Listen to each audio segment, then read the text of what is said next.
आणि कोपर्डीची जी घटना आहे, कोपर्डीची घटना अतिशय संवेदनशील आहे, परंतु कोपर्डीच्या घटनेवरनं समाजामध्ये दुफळी माजवण्याचा प्रयत्न सध्या केला जातोय। त्या प्रयत्नांना थारा देऊ नका असं आवाहन प्रकाश आंबेडकरांनी आज केलेलं आहे। ते पुण्यात बोलत होते। तसंच समाजात दुही माजवण्याच्या प्रयत्नांविरोधात शरद पवारांनी ठामपणे उभं राहावं अशी अपेक्षाही त्यांनी व्यक्त केली। कोपर्डीतल्या अल्पवयीन मुलीवर अमानुष अत्याचार करून तिची हत्या झाली।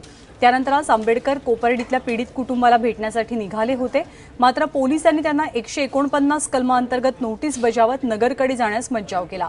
गावात आपल्यावर कांदे बटाटे फेकण्याचा कट काही लोकांनी आखल्यानं आपण तिथे जाऊ नये असं आपल्याला पोलिसांनी सांगितल्याचं प्रकाश आंबेडकरांनी म्हटलं।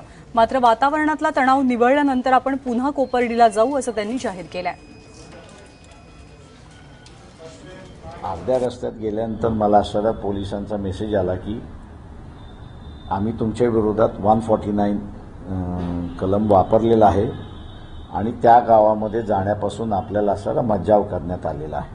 त्यांनी असं सांगितलं की काल बैठक झाली, त्या बैठकीमध्ये 12-13 जण होती आणि त्या 12-13 जणांनी असं ठरवलं की मी जर त्या ठिकाणी आलो तर कांदे बटाटे आंदे हे मारण्याचा त्यांनी असं म्हणजे येऊ न देण्याचा एक जो भाग असतो तोच त्यांनी ठरवलेला आहे।